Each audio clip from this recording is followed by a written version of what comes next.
Hello दोस्त, आपका स्वागत है एमएस आर्ट्स क्लासेस में।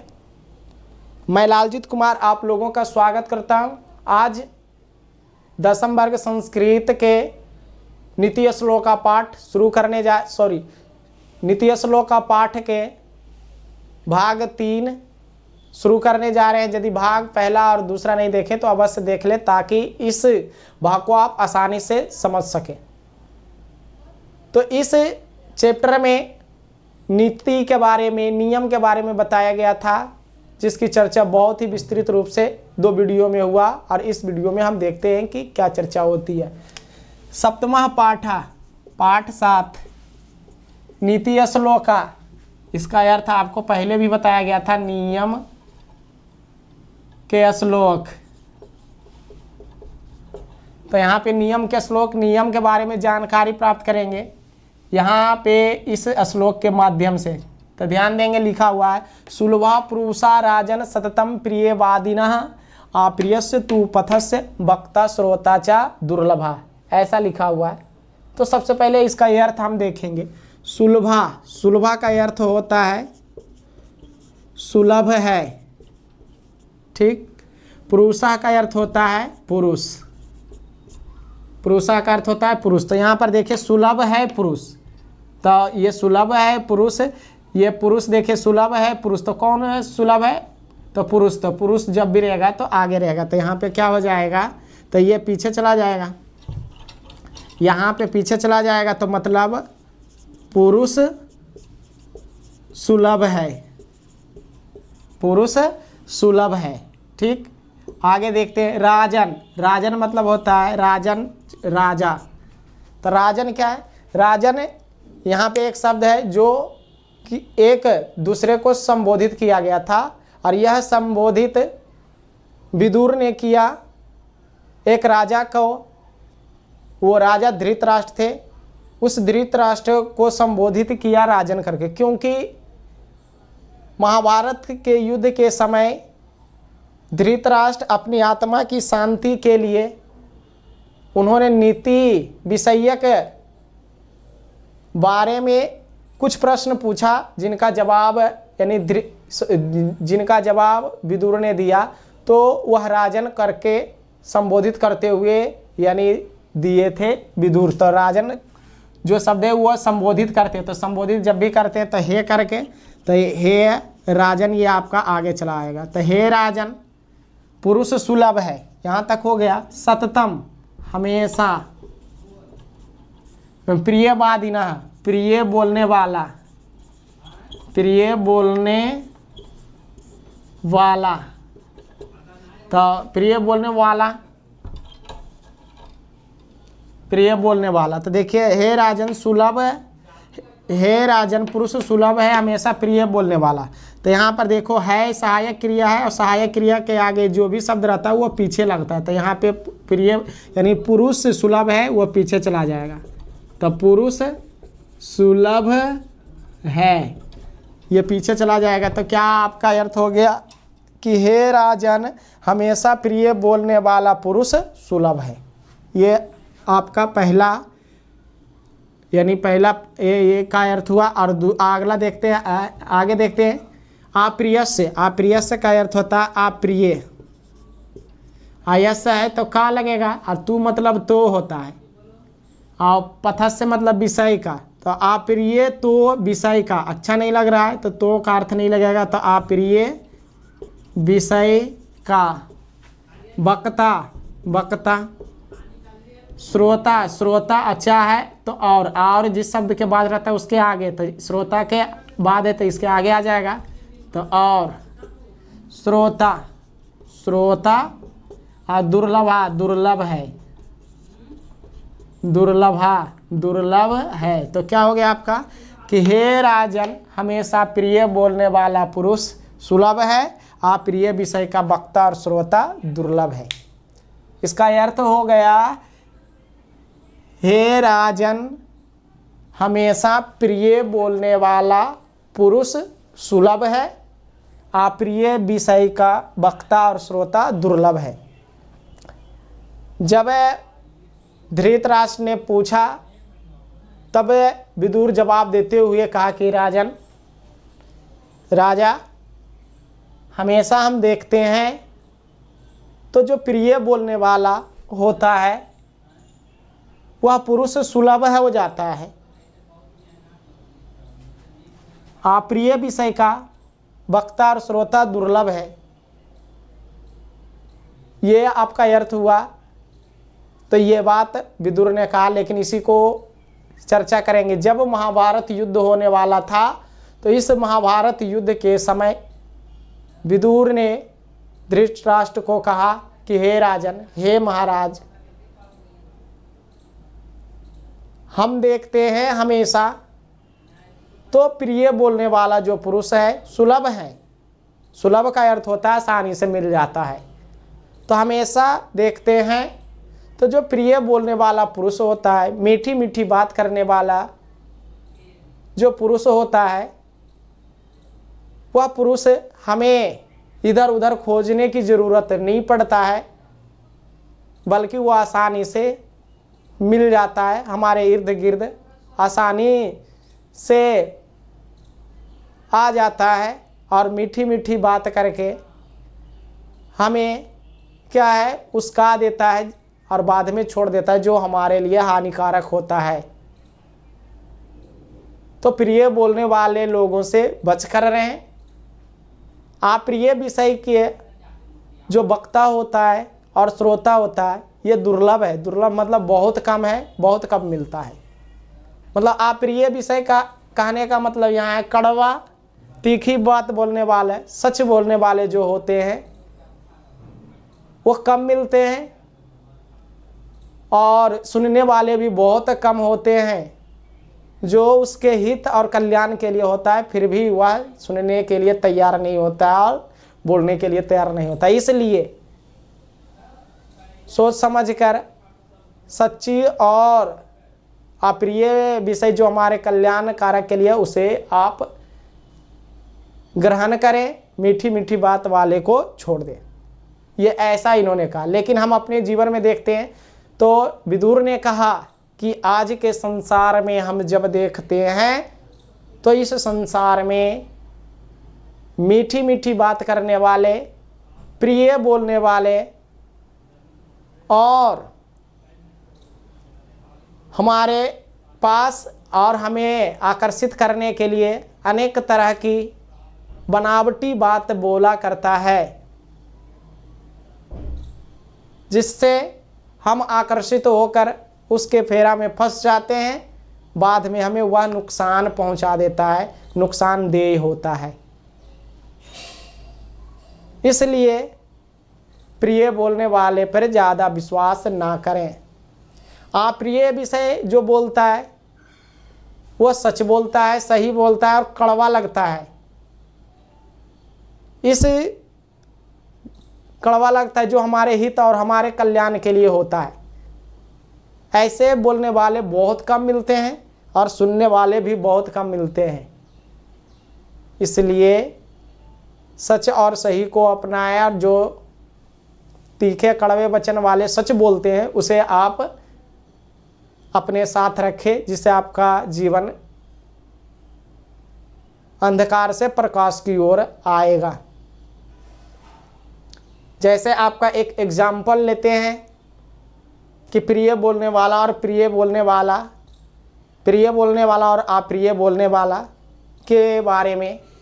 जैसे क्या होता है कि दो दोस्त होते हैं, जब वह दो दोस्त कहीं घूमने के लिए बाहर जाता है, मार्केट, बगीचा या गांव के किसी भी क्षेत्र में घूमने जाता है और घूमने के दौरान ही यदि किसी अच्छी लड़की से मुलाकात हो गई, भेंट हो गई, तब उन दोस्त में से एक दोस्त बोलता है कि अरे यार ये तो बहुत अच्छी लग रही है, मुझे इससे बात करनी है। तो क्या बात करने में सहयोग दोगे? तो उन्हीं में से दोस्त बोलता है कि देखो तुम्हारे सहयोग के लिए मैं तैयार हूँ, मैं तुम्हारा फुल सपोर्ट करूँगा, हर समय, हर पल, हर टाइम तुम्हारे लिए तत्पर रहूँगा। तुम्हें बेहिचक करो, बेहिचक तुम बात करो, जाओ से इसके आगे पीछे हम देख लेंगे, ऐसा बोलता है। दूसरा लड़का ऐसा भी होता है कि जब बोलता है कि मुझे इससे बात करनी है, तो उसी में से दूसरा बोलता है कि नहीं दोस्त, यह गलत है, यह काम भूलकर भी मत करो, क्योंकि इससे हमारे आचरण पर दाग लग जाएगा, लोग मुझे और तुम्हें बहुत खराब कहेगा। जहाँ जाओगे मुंह दिखाने योग्य नहीं रहोगे, और माता पिता की प्रतिष्ठा, माता पिता का सम्मान सब बेकार हो जाएगा। इसलिए यह गलत कार्य को नहीं करो।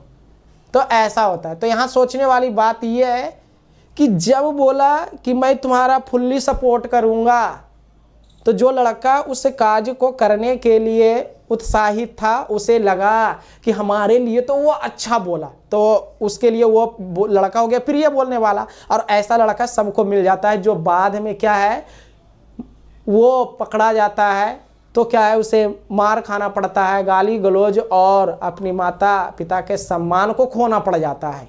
और बाद में जो सपोर्ट करने वाला रहता है वह भाग जाता है। यही है प्रिय बोलने वाला, जो मिल जाता है और उस काम को मीठी मीठी करके क्या है करवा देता है, जिससे हम फेरा में फंस जाते हैं। दूसरी बात यह है अप्रिय बोलने वाला। वे बोला क्या कि ये बदनामी होगा, माँ बाप का सम्मान खतरे में पड़ जाएगा, तो ये बात उसको अच्छा नहीं लगा, क्योंकि उसके लायक वह नहीं बोला, जो वो चाह रहा उसका वो विपरीत बोल दिया, तो ये अप्रिय हो गया, अप्रिय हो गया। अब अप्रिय हो गया तो उस दोस्त को क्या कहेगा कि जाओ तुम्हारे साथ आज से दोस्ती खत्म, जो उसके हित और कल्याण के लिए बोला।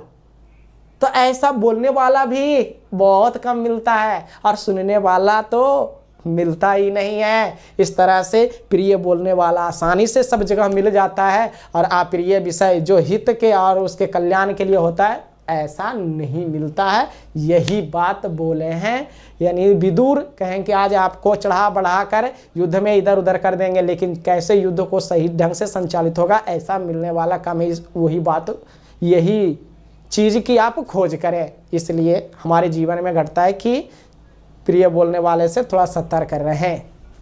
तो ये आपका अर्थ है। यहाँ से बोलेगा कि प्रिय यानी कौन पुरुष सुलभ है, तो प्रिय बोलने वाला, प्रियवादी ना, कौन पुरुष यानी आप, यानी कौन पुरुष दुर्लभ है, तो आप प्रिय विषय के बोलने वाला। यह था आपका इस श्लोक का अर्थ और व्याख्या। अगला है 9 वाला, लिखा हुआ पूजनीय महाभागः पुण्यः च गृहदीप्तयः स्त्रियः श्रियो गृहस्य उक्तः तस्मात् रक्षया विशेषतः। ऐसा लिखा हुआ है। कह रहा है पूजनीय, पूजनीय का अर्थ होता है पूजनीय, पूजनीय, पूजनीय। महाभागा का अर्थ होता है भाग्यशाली या महाभाग्यशाली।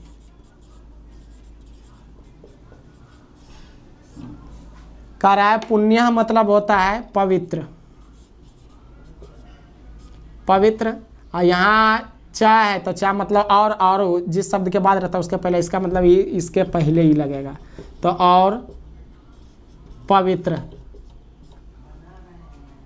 गृह दीप्तया है, गृह दीप्तिया का अर्थ होता है घर का दीपक, घर का दीपक। पूजनीय का अर्थ हो गया पूजने, अर्थात पूजने योग्य, पूजनीय, भाग्यशाली और पवित्र। गृह दीप्तया का अर्थ हो गया घर का दीपक, घर का दीपक। आगे देखते हैं स्त्रियः, स्त्रियः मतलब हो जाता है स्त्री। श्रियो मतलब होता है लक्ष्मी,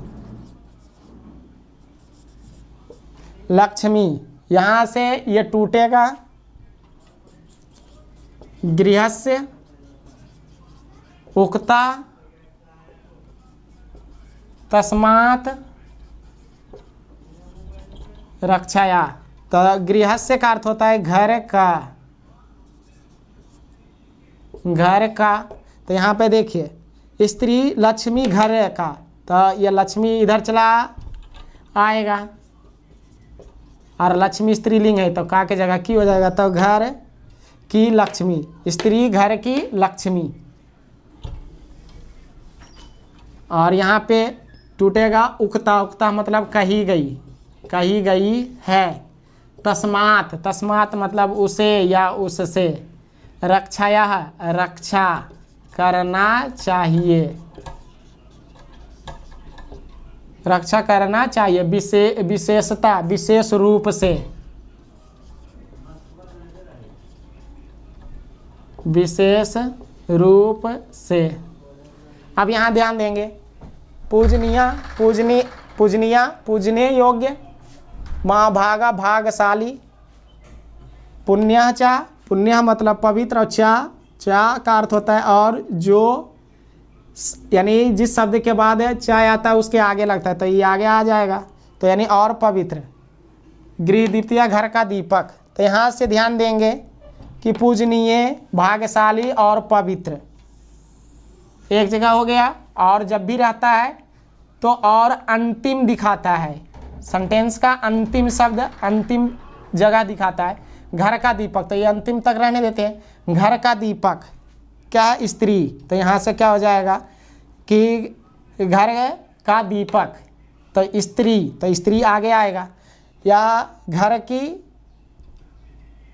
श्रीयो लक्ष्मी, घर की लक्ष्मी, तो यहाँ पर पहले होगा कि स्त्री घर की लक्ष्मी और कही गई है, और घर का दीपक है ये भी यहाँ चला आएगा, तो क्या हो जाएगा घर की लक्ष्मी और घर का दीपक, तो यहाँ पर हो जाएगा घर का दीपक। स्त्री घर की लक्ष्मी, घर का दीपक कही गई है, उसे रक्षा करना चाहिए विशेषतः, विशेष रूप से। तो रक्षा करना चाहिए ये क्रिया है, तो ये आपका क्या होगा कि सबसे पीछे लिखाएगा, तो विशेष रूप आ गया जाएगा, तो विशेष रूप से रक्षा करना चाहिए। तो यहाँ से अब क्या देखें, पूजनीय, भाग्यशाली और पवित्र, स्त्री घर की लक्ष्मी, घर का दीपक कही गई है। अब देखिए इतना करने के बाद भी ये अच्छा नहीं लग रहा है, तो ये दोनों को आगे ले जाएंगे, तो क्या हो जाएगा कि स्त्री घर की लक्ष्मी, घर का दीपक, पूजनीय, भाग्यशाली और पवित्र कही गई है। तो यहाँ से इसका ये अर्थ हो गया, ये आगे चला आएगा, तो क्या हो जाएगा कि स्त्री घर की लक्ष्मी, घर का दीपक, पूजनीय, भाग्यशाली और पवित्र कही गई है, उसे विशेष रूप से रक्षा करनी चाहिए, अर्थात उसकी रक्षा विशेष रूप से करनी चाहिए। तो क्या हो गया कि स्त्री घर की लक्ष्मी, घर का दीपक, पूजनीय, भाग्यशाली और पवित्र कही गई है, उसे विशेष रूप से रक्षा करनी चाहिए, अर्थात उसकी रक्षा विशेष रूप से करनी चाहिए। यहाँ पे ध्यान देंगे कि स्त्री जो होती है घर की लक्ष्मी, घर का दीपक, पूजनीय, पवित्र, भाग्यशाली, भाग्यशाली है, भाग्यशाली कही गई है, इसलिए उसकी रक्षा करनी चाहिए विशेष रूप से, हमेशा उसकी रक्षा के लिए तत्पर रहना चाहिए, ऐसा बोले हैं विदुर। क्या बोले हैं कि देखिए जीवन में कुछ अच्छा करना चाहते हो, अपने जीवन को सुधार कर स्वर्ग की ओर ले जाना चाहते हो, कल्याण करना चाहते हो, तो स्त्रियों की रक्षा करनी होगी, स्त्रियों की रक्षा करनी होगी। यदि रक्षा करते हैं तो आपका जीवन सुखदमय होगा। तो यहाँ पर हम ध्यान देंगे स्त्री के बारे में क्या कहा गया है कि घर की लक्ष्मी होती है। स्त्री जो होती है घर की लक्ष्मी होती है। ऐसा क्यों कहा? घर की लक्ष्मी स्त्री को क्यों कहा? इसलिए कहा गया क्योंकि स्त्री जो होती है घर की देखरेख सही तरह से करती है। स्त्री जो है घर का देखरेख सही तरह से करती है। स्त्री पर ही घर का सारा जिम्मेवार होता है। स्त्री ही धन संपत्ति को सही ढंग से बचा कर रखती है। स्त्री ही रुपये पैसे को सही तरह से रखा करती है। उसी पर आर्थिक स्थिति, आर्थिक व्यवस्था जो है निर्भर करती है, निर्भर करती है। जैसे आपको एक एग्जाम्पल देते हैं कि कोई पुरुष है 200 रुपया कमा रहा है और वो जो 200 रुपया कमा रहा है 200 रुपया में से 100 रुपया वो खुद खर्च कर ही देगा। अब घर 100 रुपया लेकर आया और 100 रुपया में से कुछ पैसों का राशन लिया और उसी में से 50 स्त्री को दे देती है। और वह स्त्री भी क्या है घर के कुछ कार्य में कुछ पैसा खर्च करते, लेकिन उस पैसों में से कुछ, जैसे 50 है तो 50 में 20 खर्च करेगा, फिर भी वह 30 अर्थात कुछ पैसे वह बचा कर रखती है, क्योंकि उसे पता रहता है कि आने वाले समय में यही पैसा काम देने वाला है, यही कामयाबी होगी, इसलिए वह कुछ पैसा बचा कर रखा करती है। इस तरह से सारे जो रुपये पैसा और धन दौलत है सही तरीके से स्त्री बचा कर रखती है। इसलिए स्त्री को घर की लक्ष्मी कही गई है, क्योंकि सारे जिम्मेवारी स्त्री पर होती है। दूसरा है घर का दीपक कहा गया है स्त्री को। स्त्री घर का जो है दीपक होता है।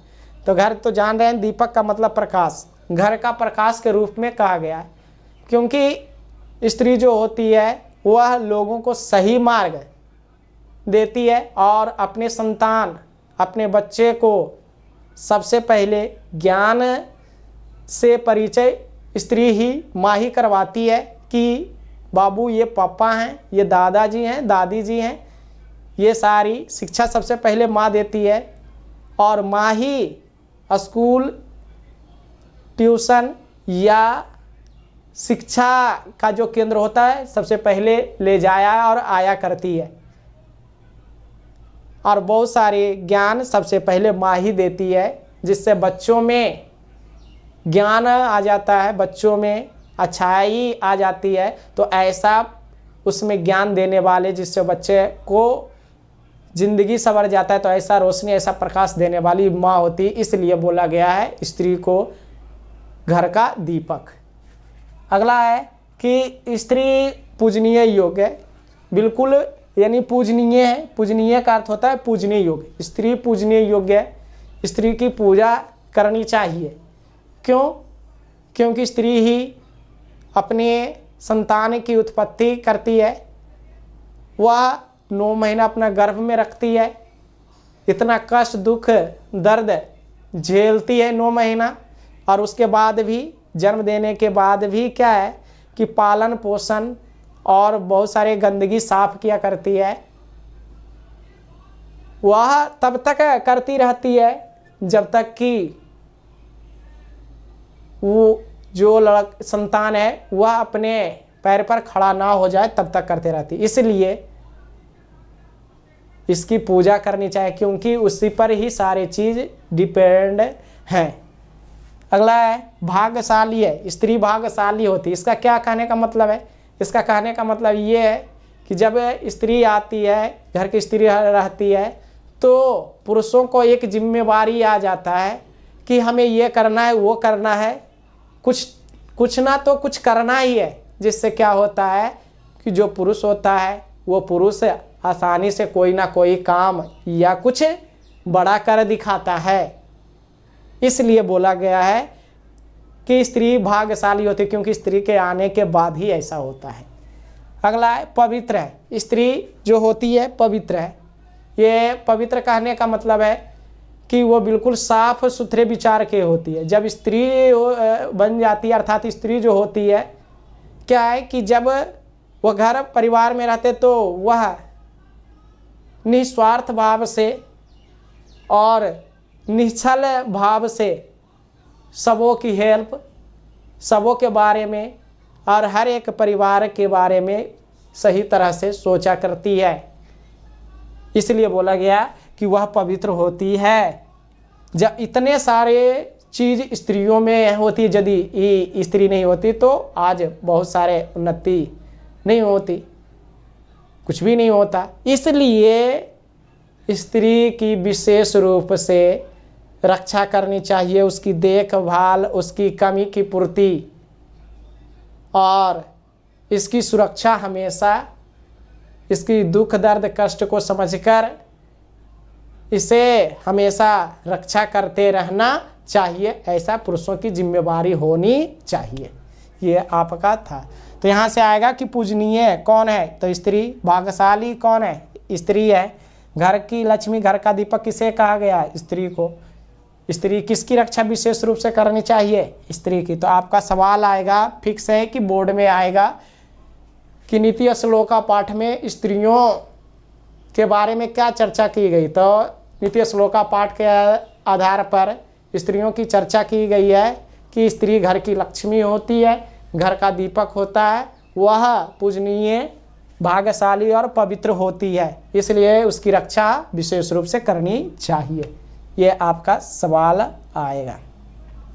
तो इससे क्या नियम के बारे में देखो जानकारी मिल गया कि हमारे घर में जो भी स्त्री होती है उसकी देखरेख सही तरह से करनी चाहिए, जिससे मेरा कल्याण होगा, हमारे परिवार का, हम सुख चैन से रहेंगे। अगला है आपका अंतिम श्लोक।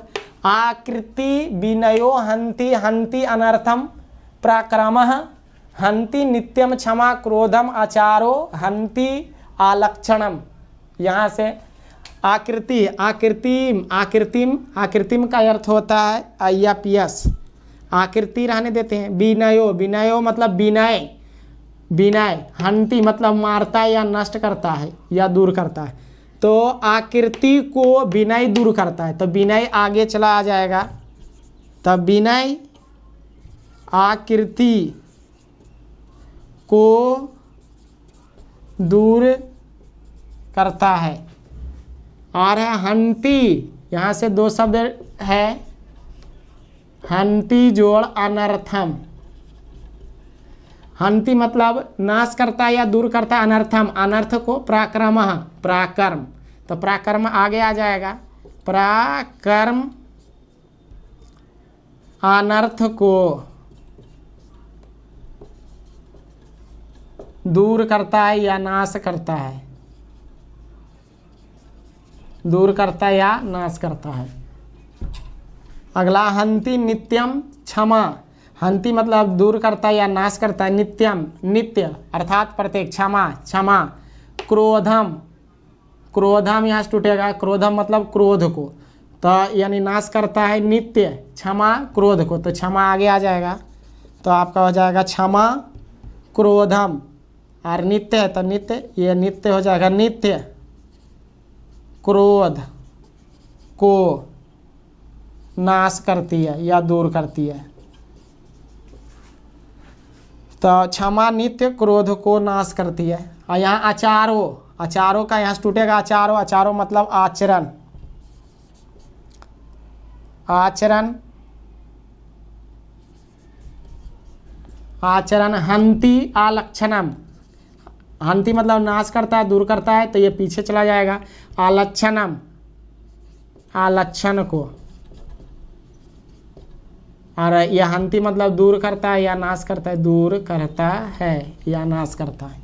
तो यहाँ पर क्या अर्थ हो गया कि विनय आकृति को दूर करता है, नाश करता है, प्राकर्म अनर्थ को नाश करता है, क्षमा नित्य क्रोध को नाश करती है, आचरण आलक्षण को दूर करता है, ऐसा इसका अर्थ हुआ।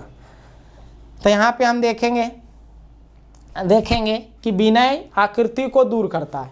विनय, तो विनय क्या है, तो विनय स्वभाव होता है, अर्थात विनय का अर्थ विनयी स्वभाव। विनयी स्वभाव का मतलब सरल, सीधा साधा और सरल स्वभाव वाला। मतलब ना तो ज़्यादा बोलता है, ना तो ज़्यादा अपनी बड़ाई करता है, ना तो ज़्यादा फैशन में रहता है, ना तो उसका हेयर कटिंग रहता है। बशर्ते वह सीधा, मतलब सीधी साधा, अर्थात सीधा साधा रहता है और वह अपना अच्छा कार्य से मतलब रखता है। तो औसा जो रहता है वह आकृति को दूर करता है, आकृति को नाश कर देता है। आकृति मतलब अपयश, अपयश मतलब बदनामी, बदनामी को दूर, मतलब विनयी स्वभाव वाला बदनामी को दूर कर देता है। मतलब सीधा साधा रहा, सरल स्वभाव, तो ना तो ज़्यादा किसी से बोलेगा, ना तो ज़्यादा कुछ बड़ाई करेगा, इधर उधर नहीं करेगा, जिससे क्या होगा कि वह बदनाम नहीं होगा, उसका परिवार बदनाम नहीं होगा, बदनामी को वो दूर कर देगा। दूसरा है प्राकर्म, अनर्थ को नाश करता है। प्राकर्म का अर्थ होता है मेहनत। मेहनत है क्या है? अनर्थ, गरीबी को नाश कर देती है। मतलब मेहनत करता है तो गरीबी खत्म होता है। मतलब जो मेहनती होता है वह जोर शोर से मेहनत करता है तो उसके पास जो गरीबी है, जो कमी है, जो चीज़ का अभाव है, वो चीज़ खत्म हो जाता है, वह दूर हो जाता है और अच्छा जीवन यापन करना शुरू कर देता है। तो यहाँ पर विनयी स्वभाव जैसा होना चाहिए नियम बता रहा है, और मेहनती होना चाहिए। अगला है क्षमा, नित्य क्रोध को नाश करती है। कह रहा है क्षमा, क्षमा करना नित्य क्रोध को यानी दूर कर देती है, नाश कर देती है। क्षमा मतलब माफ़ कर देना। यदि कोई हमसे गलती कर दिया या बाय चांस उससे गलती हो गई तो हमें उसे क्षमा कर देना चाहिए। नहीं तो क्या है कि हम परेशान और टेंशन में रहेंगे, जब उससे लड़ाई झगड़ा करेंगे। तब जब हम क्षमा कर देंगे तो हमें जो टेंशन, चिंता और उसके प्रति जो गलत विचार है वो ख़त्म हो जाएगा, जिससे हमें गुस्सा नहीं आएगा, हम क्रोधित नहीं हो पाएंगे, जिससे मेरा जीवन अच्छा रहेगा, यानी शांतिमय रहेगा। आचरण आलक्षण को दूर करता है। आचरण मतलब सही आचरण, चाल चलन, जो व्यवहार है। आलक्षण का अर्थ होता है कुलक्षण। कुलक्षण मतलब गलत लक्षण। तो मेरा आचरण ठीक ठाक रहेगा। यदि ठीक ठाक आचरण रहा तो गलत लक्षण, गलत यानी जो गलत आचरण है वो खत्म, कुलक्षण खत्म हो जाएगा। इस तरह से वह अच्छा से रहेगा और परिवार का भी नाम गाम करेगा। इस तरह से अच्छे आचरण करना चाहिए। तो यहाँ से सवाल आएगा कि विनय स्वभाव किसे दूर करता है? आकृति को। पराक्रम किसे दूर करता है? अनर्थ को। क्षमा किसे दूर करती है? तो क्रोध को। आचरण किसे दूर करता है? तो आलक्षण को। इस तरह से आपका नीति श्लोक चैप्टर में पढ़ना है। तो इस तरह से नियम के बारे में हमने जाना, बहुत सारे नियम, पार्ट 1 पार्ट 2, यानी पार्ट 1 पार्ट 2 पार्ट जो है 3, अर्थात यानी इस तरह से, यानी 3 भाग में इस वीडियो को हमने पढ़ा। इस वीडियो में अपने जीवन से संबंधित नियम के बारे में जाना, जिससे कल्याण और जीवन सुखमय होगा। इन सारे नियम कानून को अपनाने से इस तरह से, इसके आधार पर हमें चलना चाहिए। इस तरह से आज का वीडियो समाप्त। यदि यह अच्छा लगा तो लाइक और सब्सक्राइब करें और शेयर करें। इस तरह से आप मन से पढ़ें और अपनी कमी को बतावें और किताब सामने रखकर पढ़ें, ताकि आप भी अच्छे ढंग से समझ सकें।